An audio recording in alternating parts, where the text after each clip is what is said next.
Hi, this is a tutorial for Warrior One or High Lunge. So they're two different postures, but they have a lot of the same principles, and you can switch one for the other depending on how comfortable you feel in each.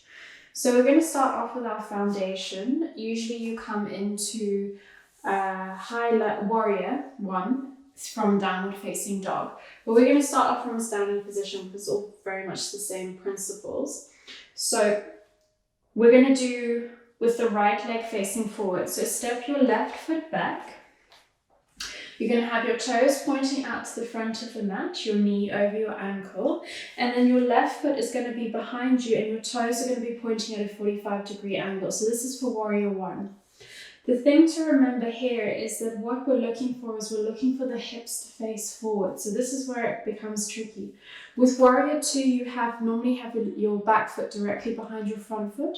But to get the hips to face forward, unless you've got incredibly stretchy hip flexors, you actually need to have your back foot slightly off to the side to make it easier. So the back foot does not have to be directly behind your front foot. If you can do it with your feet in line, go for it.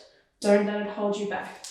But if, depending again on your hip formation and how tight your hip flexors are, if it's more comfortable for you to have your back foot out slightly to the side, then do that.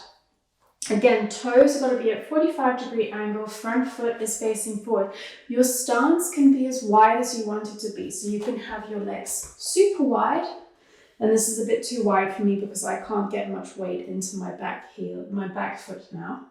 Or you can have it nice and close, but you're still going to have that bend in the front knee. So find the distance that works for you. Place your feet with the toes in the appropriate direction, and then make sure that your front big toe is pushing down into the mat and that the weight is moving into the outside edge of your back foot. Again, like Warrior Two, you can check out my tutorial for it.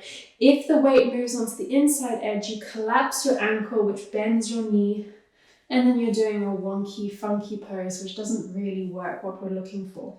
So, weight moving into the outside edge to protect your knee, big toe pushing into the mat, front knee over front ankle, and then hips facing forward. So the knee is relatively easy here because we're not opening the hips to the side, so you don't need to worry too much about that. Just make sure that you can see your big toe and that your knee is not pushing past your ankle. You want to have that nice firm base. Coming up to the hips, this is the tricky bit. So we're looking for a stretch in the hip flexor. Hips should be facing straight forward. And what we usually say in class is that you want to think about bringing your left hip forward, your right hip back, so that you're not standing like this with one hip further back than the other. You've got both hips facing straight forward. This then starts to fiddle with your foundation. So as you bring that left hip forward, you'll feel that you might start to get a bit of a twist in the back knee, which is why it's really important to push that weight into the outside edge because it will protect your knee. And again, also with the front foot, as you twist those hips, you're stretching that hip flexor, you might start to feel the weight moving into the outside edge of your right foot. Again, you need to make sure that you're forcing that big toe into the floor. And as you do all of this, you'll start to feel just how engaged your legs are, how much that stretch is working down your hip flexor, and how much you're having to concentrate on keeping this posture stable. So we're not done yet. Moving up from the hips. Again, like all our postures, you want to think about lengthening that spine. So you're not collapsing the chest forward. You're breathing in nice and long. Spine is lengthening. Belly is in and tailbone is tucked under. Again, it may be easier for you to bring your hips to face forward if you stick your bum out. That's not what we want to do. You want to tuck that tailbone under, so then you get that stretch in your hips, because you'll feel that as soon as you release your bum, your lower back, you're not getting a stretch here. So tuck the tailbone under, stretch out the front of your left leg, belly pulling in slightly, chest lengthening, chest open, reaching up with both arms. Reaching up to the sky, gently pulling the shoulders away from the ears so that you get a bit of space there, a bit of length around the neck. And this is your Warrior One. There are options here. Some people like to open the arms up, push the chest forward, shoulder blades squashing behind you, coming into cactus, arms to open up for the warrior. This is lovely if you're looking for energy to open the chest up. However, most of the time when we come into warrior one, we've got our arms straight up. It's important that when you open your chest here and you're bending the elbows, that you're not sticking your bum out. So keep that tailbone tucked under as you open your chest. And that is warrior one. So for some people, warrior one is not comfortable at all. It puts a lot of stress on that back ankle. And so lots of people actually prefer not to do warrior one, but just to come into high lunge. You still get that wonderful stretch down your front of your hip flexor. You're still working the core, you're still opening the chest, you're still working that thigh and lengthening that back leg. You've just not got that pressure on your ankle and sometimes on your knee. It's perfectly okay to supplement warrior one with high lunge. You don't have to do a posture if it's not comfortable for you. So if you prefer to do high lunge, again, like with warrior one, your feet don't have to be directly behind each other. If you're really confident in your balance and your muscle work, you can put your back toes directly behind your front heel. However, for many of us, this doesn't work for our hip formation. If you have wide hips and your hip joints are quite far to the exterior of your pelvis, it's actually more comfortable to have your feet slightly further apart, so you've got space between the 2 feet. And again, for balance, it is easier. The further out your back foot is, the more stable you become. So find that distance between your feet that works for you. And like with warrior one, find that distance front and back that works for you. You can have a really long high lunge and you come and sit down super low for that really deep stretch. Or you can just come up, again, a high lunge. The thing that to remember here is that in high lunge, the weight in your back foot is predominantly in the ball of your foot and your toes. So even if you have a short stance and you've got a flexible hamstring, you can get your heel down. It's still a high lunge, but you may want to think about bringing that foot back just so you get a bit of a better stretch. So find your foundations, and again, front foot, big toe pushing into the earth.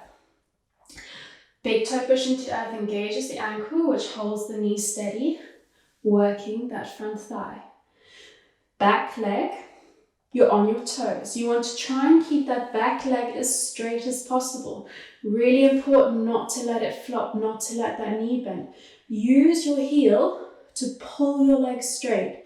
And the more you push your heel backwards and towards the earth, the better that stretch is going to be on your hip flexor. So nice, long, straight back leg. And again, our hips, we want them facing forward.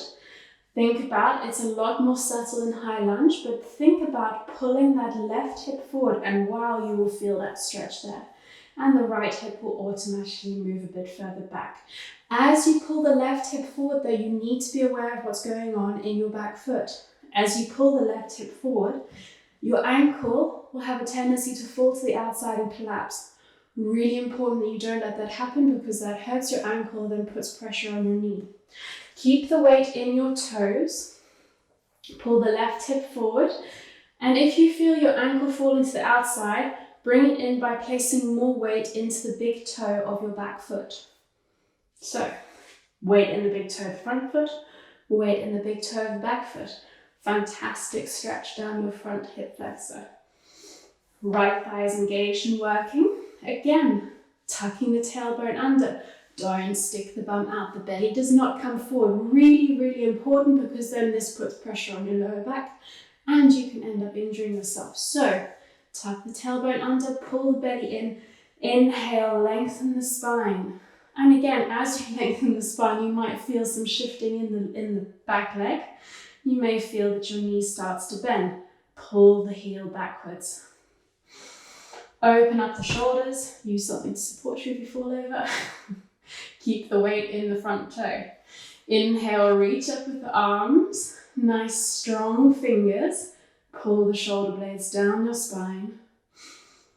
And high lunge. Again, like warrior one, Some people like to open up the chest. You can come into a bit of a back bend. Just make sure you're still protecting the lower spine by keeping your core tight. Bring the arms into cactus, push the chest forward, pull the shoulder blades together at the back. Look up, and then when you exhale, come up, stretch your arms up. Bring your arms down, step back up to the front of your mat. And if you've been doing this with me, I highly recommend doing the other side because now you're going to have one leg much longer than the other. So if you found this tutorial helpful, check out my other ones. And I hope you have a great day and I'll see you soon.